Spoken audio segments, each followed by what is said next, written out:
Hello everyone and welcome back to Big Madge Studios, and today I'm going to give you an introduction about me, who I am, the targets for my channel, Brexit, what I think of it, the good things that are going to happen, the bad things, and where I think the overall direction of the country is going to go. Is going to be a good thing or a bad thing overall.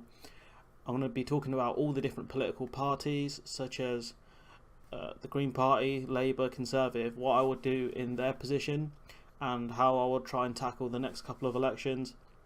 And I'll be covering different ideologies as well, such as conservatism, liberalism, socialism, communism, and a few other ideologies to give you a little taste of what they're about, and it will give you a bit of an indication about what their party's on, such as the Conservative Party is based on conservatism, but not to a complete extent. They have gone away from that quite a lot in recent years, so I'll be talking about those things. So about me, obviously I'm 21, university student. I haven't graduated yet. I'm going to my third year this academic year, and hopefully I'll be graduating next year with a 2-1.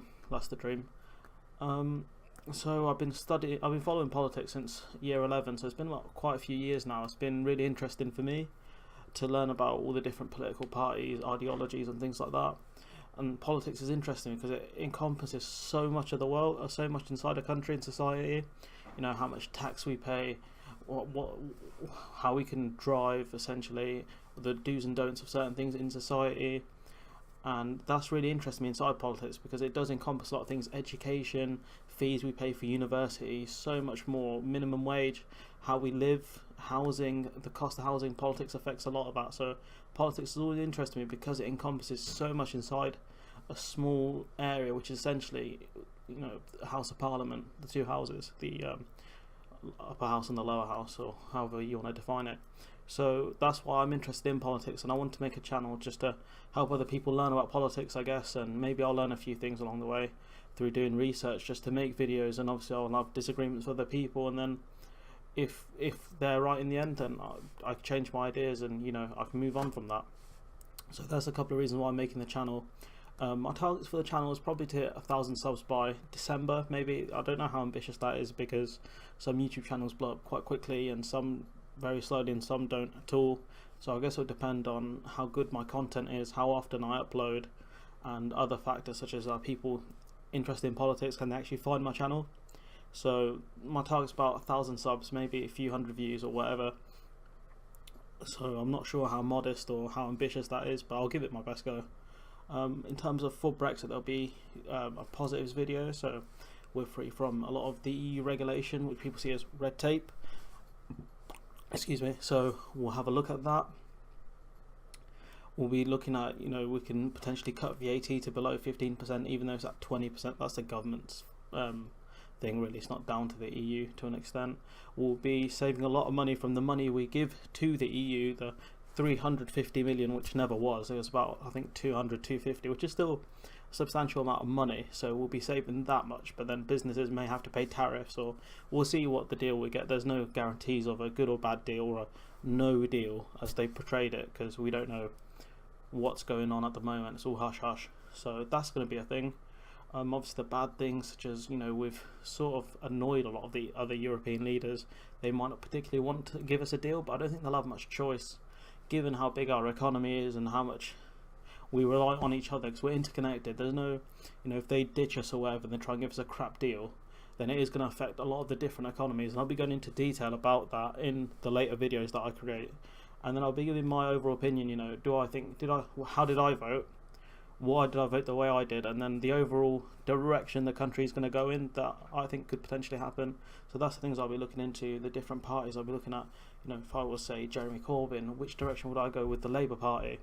Would I try and change tactics, maybe move more to the right or the left? Or would I try to grab voters from different backgrounds, you know, more white working class voters, traditional Labour voters? Or would I be trying to move more to the centre ground and grab in maybe more middle class people? Those are things I'll be discussing.